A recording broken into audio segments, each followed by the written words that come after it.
Introduction, pour le début de la vidéo. Voix grave et lente.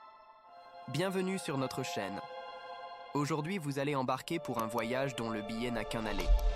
Un chemin sans retour à travers des couloirs silencieux, des caméras qui ne capturent jamais tout, et des voix murmurées dans les haut-parleurs qui n'annoncent jamais votre retour.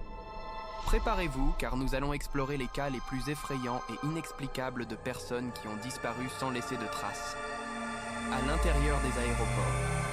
Oui, ces lieux animés, éclairés, mais qui cachent un côté obscur que peu connaissent.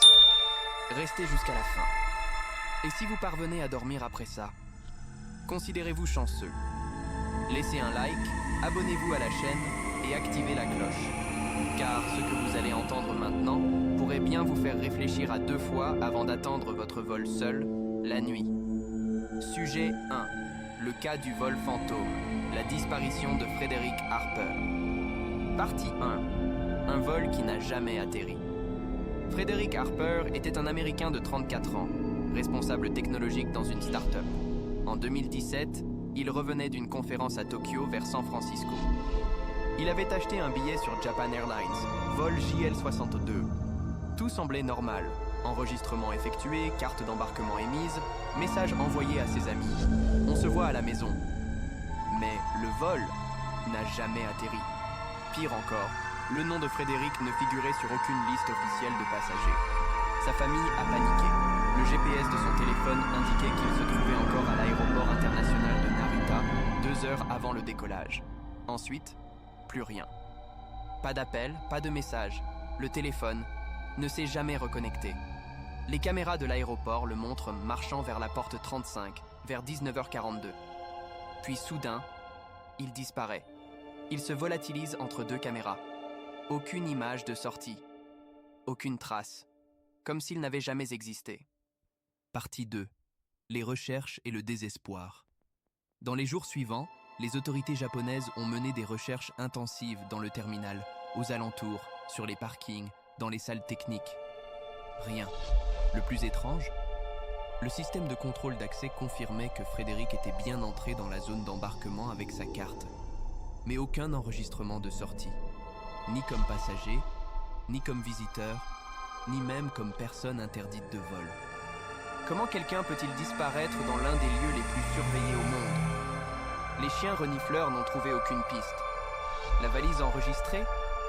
Disparue aussi, mais le reçu-bagage était dans son portefeuille, retrouvé dans une poubelle des toilettes pour hommes du Terminal 3. Un agent d'entretien l'a trouvé. Le portefeuille était intact. Passeport, argent, carte bancaire. Aucun signe de lutte, pas de sang, juste le silence. Partie 3.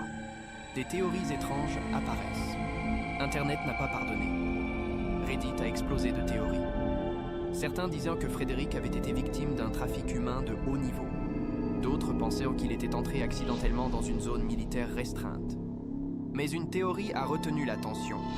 Un supposé ancien employé de l'aéroport, via un compte anonyme, a affirmé que la porte 35 était proche d'une porte de maintenance menant à des tunnels souterrains, des couloirs réservés à la sécurité et aux équipes techniques. Selon lui, personne ne devrait y entrer, car une fois dedans, on ne ressort pas toujours. Il a aussi raconté que d'autres employés avaient à signaler des bruits étranges venant de ces passages, des pleurs étouffés, des pas, des voix appelant à l'aide et des lumières clignotantes sans explication. Cet employé a été licencié 1 mois après sa publication. Partie 4, un dernier email et une phrase glaçante. 2 semaines après la disparition, la fiancée de Frederick, Lena, a reçu un email depuis l'adresse personnelle de Frederick. Contenu court. Je suis encore là. Il ne me voit pas. Je ne sais pas comment sortir. Le sol s'ouvre. L'adresse IP, localisée dans l'aéroport de Narita. Quand les enquêteurs ont tenté de tracer le signal, il s'est volatilisé, plus aucune trace. Lena est tombée en état de choc. Elle a passé des mois à contacter les autorités, la compagnie aérienne, le consulat, en vain. En 2020, elle a révélé dans un podcast avoir fait un rêve récurrent avec Frederick. Il est toujours assis sur une chaise en métal, entouré d'écrans. Il me regarde mais ne peut pas parler. Et derrière lui, une ombre, grande, immobile. Qui observe? Partie 5. Une caméra oubliée et une silhouette impossible. En 2021, un groupe de passionnés de mystère a demandé l'accès aux anciennes vidéos du Terminal 3 pour un documentaire. En examinant les archives, une vidéo a retenu l'attention. Une caméra de surveillance interne, proche de la porte d'urgence à côté de la porte 35, une caméra supposée hors service. L'enregistrement date du 4 septembre 2017, à 19h43. On y voit un homme, portant exactement les vêtements décrits par Lena, marcher vers la porte d'urgence. Il s'arrête, se retourne, reste immobile 3 secondes, et la porte s'ouvre toute seule. Personne de l'autre côté. Il entre, la porte se referme, et, une seconde plus tard, une ombre noire traverse le couloir à grande vitesse, sans forme définie, sans visage, comme une ombre vivante. La vidéo a été supprimée 3 jours plus tard. Mais quelqu'un avait fait une copie. Elle circule encore, dans les recoins les plus sombres d'Internet. Fin du sujet. 1. La question qui reste. Frédéric Harper n'a jamais été retrouvé.